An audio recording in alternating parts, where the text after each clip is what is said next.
नमस्कार, आप देख रहे हैं आजकल बिहार झारखंड और मैं हूं आपके साथ संतोष गुप्ता। आइए देखते हैं बिहार और झारखंड में कहां क्या हुआ। रखेंगे अपनी पैनी नजर और बताएंगे हर खबर की पड़ताल के साथ कि घटनाओं का आखिर सच क्या है। बिहार के पूर्णिया जिले के धमदाहा में पूर्व निर्धारित कार्यक्रम के तहत नीति आयोग की टीम के ज्वाइंट सेक्रेटरी बलदेव प्रसाद के द्वारा धमदाहा अनुमंडल अस्पताल में आधुनिक ऑपरेशन थिएटर का उद्घाटन प्रसव कक्ष का किया गया। बता देंगे पूर्णिया के डीडीसी मनोज कुमार, धमदाहा के एसडीओ राजीव कुमार, डीएसपी रमेश कुमार के साथ सिविल सर्जन एस.के. वर्मा भी उपस्थित रहे। ये अनुमंडल अस्पताल है, यहाँ पे अल्ट्रासाउंड की व्यवस्था नहीं है। ठीक है। उसके बाद सर विगत कई दिनों से एक्सरे मशीन लगातार खराब रहती है हम लोगों का यहाँ, जो कि बहुत महीनों 2 महीनों के बाद रिपेयरिंग उसका होता है। यहाँ 2 एम्बुलेंस है, एक सरकारी है एक प्राइवेट है, जो कि सरकारी एम्बुलेंस लगातार खराब बंद रहती है। जो कि हम लोग बार कई ऐसा दुर्घटना हो चुका है जो कि एम्बुलेंस की वजह से कई मृत्यु हो चुकी है। एग्जाम्पल में बहुत है। उसके बाद 2 अक्टूबर 2017 को ब्लड बैंक का यहाँ स्थापना किया गया है, लेकिन स्थापना काल से अभी तक एक भी कभी ये सुचारू रूप से चला नहीं है। आमजन में अभी यहाँ शुद्ध पेयजल की व्यवस्था नहीं है, यहाँ तक कि पैर हाथ धोने के लिए पानी की व्यवस्था नहीं की गई है। अभी जो आप इतना देख रहे हैं कालवारी चमक धमक देख रहे हैं, ये सिर्फ अतिथि के लिए है। अभी आप चले जाइएगा, यहाँ से सब सुविधा जितना भी सब बंद, पूर्ण रूप से बंद हो जाएगा। ना ही एक जांच यहाँ जांच रिपोर्ट होता है, कुछ भी। ये एम्बुलेंस जो साइड देख रहे हैं दाएं साइड, ये एम्बुलेंस शोभा मात्र में आज सिर्फ आई है। इससे पहले एम्बुलेंस सुविधा नहीं थी। वो खराब एम्बुलेंस नहीं हुआ है। जो आयुष डॉक्टर है वो सब रहते हैं। एमबीबीएस डॉक्टर सप्ताह में 3 दिन ही बैठते हैं। और यहाँ हमारे ऑर्थोपेडिक डॉक्टर नहीं है यहाँ पे, जिसमें कि यहाँ बहुत सारी परेशानी हो सकती है। ऑर्थोपेडिक में अभी कुछ दिन पहले हम खुद दिखाए यहाँ से, जिसमें कि मेरा इसमें प्रॉब्लम था, जिसमें हमको बोला नॉर्मल है। हम आर्मी की तैयारी करते हैं, दौड़ते हैं, जो हमको मेडिकल इंजरी दे दिया कटिहार यारों से, हम मेडिकल अनफिट हो चुके हैं। उसके बाद फिर से हम जाकर आईजीएमएस पटना से दिखा के आए, वहाँ से भी कुछ अभी 1.5 महीने दवाई खा रहे थे, सुचारू रूप से ठीक है अभी। उसके बाद एसएनसीयू की समुचित व्यवस्था की जाए, जिससे नवजात शिशु के समुचित स्वास्थ्य मिल सके। जहाँ पे बच्चा थोड़ा सा भी डिलीवरी होता है, उसको रेफर कर दिया जाता है कांच में रखने के लिए, जहाँ सुविधा नहीं है। वो भी स्थानीय टीम को यहाँ पे अपने मिली भगत से तालमेल से उसको रखा जाता है, ट्रांसफर किया जाता है। उसमें उसका जो हो कमीशन खाया हो, जो भी खाया हो, कमीशन खा के किया जाता है। यहाँ चिकित्सा प्रभारी उसके 50% दवाई जो हमारे साइड में यहाँ पे 50% दवाई जो मिलता है वहाँ वो बहुत दिनों से बंद है। प्राइवेट बाहर में डिलीवरी जो होता है, यहाँ पे कुछ भी दवाई नहीं मिलता है। जो बाहर से दवाई हम लोग को लेना पड़ता है, हमारी माता बहनों को मिलता है। धमदाहा अस्पताल में, ये सरकारी अस्पताल है, यहाँ गरीब गुरबों लोग आते हैं। अगर धनवान लोग रहेंगे तो प्राइवेट अस्पताल में जाके अपना समुचित इलाज करवा सकते हैं।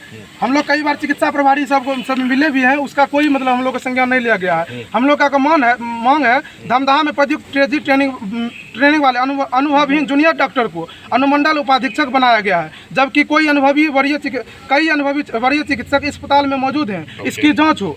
3 वर्ष से अधिक कार्यरत पदाधिकारी एवं कर्मी का अविलंब स्थानांतरण किया जाए। और जन्म प्रमाण पत्र में 100 रुपये, और उसके बाद जन्म प्रमाण पत्र में 200-300 में भी लिया जाता है। उसके बाद डिलीवरी में एएनएम हो, जीएनएम हो, जो भी हो, जो उनसे वरिष्ठ पदाधिकारी लेते हो, प्रत्येक डिलीवरी पेशेंट से खुशी से नहीं, खुशी से 150 अगर लेता होगा तो अलग बात है, लेकिन खुशी से नहीं लिया जाता। 1000-2000 रुपये की मांग किया जाता है। और उसके बाद हम लोगों के अस्पताल में नॉर्मल डिलीवरी, अनुमंडलीय अस्पताल है, यहाँ सीजर अगर थोड़ा सा अगर अधिक में आवेश में अगर डायरेक्ट बोल दिया जाता है कि जाइए आपका नॉर्मल डिलीवरी नहीं होगा, सीजर होगा, जाके पूर्णिया रेफर कर दिया जाता है। यहाँ की माता बहनें बहुत कल्पित मन से 2-3 दर्द से, पीड़ा से, कष्ट से जूझते रहते हैं, लेकिन उनसे कोई एएनएम, जीएनएम, कोई एमबीबीएस डॉक्टर नहीं मिलता है। तो पूर्णिया के लिए प्रभारी ऑफिसर मैं हूँ। तो हम हर करीब 3 महीने पर आकर एक बार देखते हैं, रिव्यू करते हैं, सिस्टम कैसा चल रहा है, प्रोग्रेस कैसा हुआ है, कहीं कमियां हैं, यहाँ पे ज़्यादा दुरुस्ती की ज़रूरत है, कहाँ और प्रोग्रेस हो सकती है। तो ये तमाम चीज़ें देखी जाती हैं। तो कल हमने सारे ऑफिसर्स के साथ मिल बैठ के रिव्यू किया प्रोग्राम का, और पूर्णिया में प्रोग्राम अच्छे डायरेक्शन में चल रहा है। कहीं कहीं पे कमियां हैं, उनको दुरुस्त करने के निर्देश दिए गए। उसी सिलसिले में आज हम साइट विजिट्स कर रहे हैं, जहाँ पे इस प्रोग्राम के तहत काम किए जा रहे हैं या जहाँ पे करवाने की व्यवस्था है, वहाँ पे सारा जो जाकर देखने की बात है।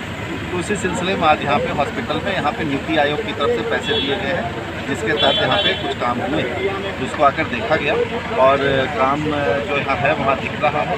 और मुझे उम्मीद है कमियाँ भी हैं थोड़ी मोड़ी, कुछ कमियों के बारे में यहाँ के लोकल जो रेजिडेंट उन्होंने भी ध्यान दिलाया है। तो ये सब चीज़ें जो है ये दुरुस्त करने का हमने निर्देश दिया है इंस्पेक्टर साहब को, और मुझे उम्मीद है कि ये फैसिलिटी जो हमने क्रिएट की है इसका हम बेहतर इस्तेमाल करेंगे, ज़्यादा से ज़्यादा जो लोग यहाँ के लोकल लोग हैं उनको इसका फ़ायदा मिलेगा। बता दें कि अस्पताल प्रभारी डॉक्टर राज आर्यन और नीति आयोग की टीम के द्वारा अनुमंडलीय अस्पताल का निरीक्षण भी किया गया। अस्पताल के संबंध में कई आवश्यक दिशा निर्देश भी जारी किए गए। नीति आयोग की टीम के आगमन को लेकर अनुमंडलीय अस्पताल को दुल्हन की तरह सजाई गई। अस्पताल की व्यवस्था को चुस्त दुरुस्त रखने के लिए कुछ लोगों ने अपनी शिकायत भी सौंपी, जिनका तुरंत निस्तारण करने का दिशा निर्देश भी दिया गया। व्यवस्था से सर आप कितना संतुष्ट हैं? देखिए, पुस्तकालय की व्यवस्था अभी शुरू हुई है और ये एक इनोवेटिव जिसको कहते हैं ना कि एक नया कदम डिस्ट्रिक्ट एडमिनिस्ट्रेशन द्वारा लिया गया है, और इस कदम की तारीफ भी हुई है बिहार सरकार के भी लेवल पर, और आगे वहाँ नीति आयोग में भी हम लोगों ने इसको एक अच्छा कदम समझा है और इसलिए पैसे भी दिए हैं। और मेरे ख्याल से ये एक बहुत अच्छा है, क्योंकि पढ़ना लिखना धीरे धीरे हम लोग भूलते जा रहे हैं, खासकर इंटरनेट के युग में हम मोबाइल में लगे रहते हैं, वहीं व्हाट्सएप और फेसबुक करते हैं, सही किताबें सीरियस किताबें पढ़ना भूल रहे हैं। तो इस रीडिंग कल्चर को प्रमोट करने के लिए एक तो ये है, दूसरा है कि गांव के वो लोग जिनके पास किताब खरीदने की दिक्कत है उनके लिए, और फिर बुजुर्ग हैं जिनको वैसे भी काम समय है वो आकर पढ़ना चाहते हैं, तो इन सब के लिए एक ऐसी व्यवस्था की गई है कि एक लाइब्रेरी हो, उसमें किताबें हों और लोग आकर पढ़ें। तो काफ़ी अच्छा कमरा बनाया है, व्यवस्था अच्छी की है। किताबें और चाहिए यहाँ पर, और हर रुचि के हिसाब से चाहिए। मैं पूछा था इनको और किस किस किस्म के किताबों की ज़रूरत है, बोले बुजुर्ग धार्मिक किताबें मांगते हैं, जो कॉम्पिटिटिव एग्ज़ाम की तैयारी करने वाले बच्चे हैं वो कॉम्पिटिशन की किताबें मांगते हैं, विद्यार्थी कोर्स की किताबें मांगते हैं। तो ये सारी चीज़ें जो है आने वाले वक्त में दोनों तरीके से, क्योंकि ये प्रयास सिर्फ सरकार के लिए नहीं होगा, इस प्रयास में जो भी पूर्णिया के शिक्षा प्रेमी लोग हैं उनको भी योगदान देना पड़ेगा, चाहे किताब के रूप में दे या किसी अनुदान के रूप में दे। और डिस्ट्रिक्ट एडमिनिस्ट्रेशन ने एक वेबसाइट भी बनाया है जिस पे ये सारी बातें लिखी हुई हैं, उसके थ्रू दे सकते हैं, 1-to-1 नेटवर्किंग के थ्रू दे सकते हैं। तो जैसे जैसे इसकी चर्चा होती है, लोग इंटरेस्टेड होते हैं, कई लोगों ने कहा है कि हम और किताबें और कंप्यूटर वगैरह भी दें, तो एक अच्छा प्रयास है जो रंग लाए। बता दें कि इस अवसर पर वृक्षारोपण हरियाली का संदेश भी दिया गया।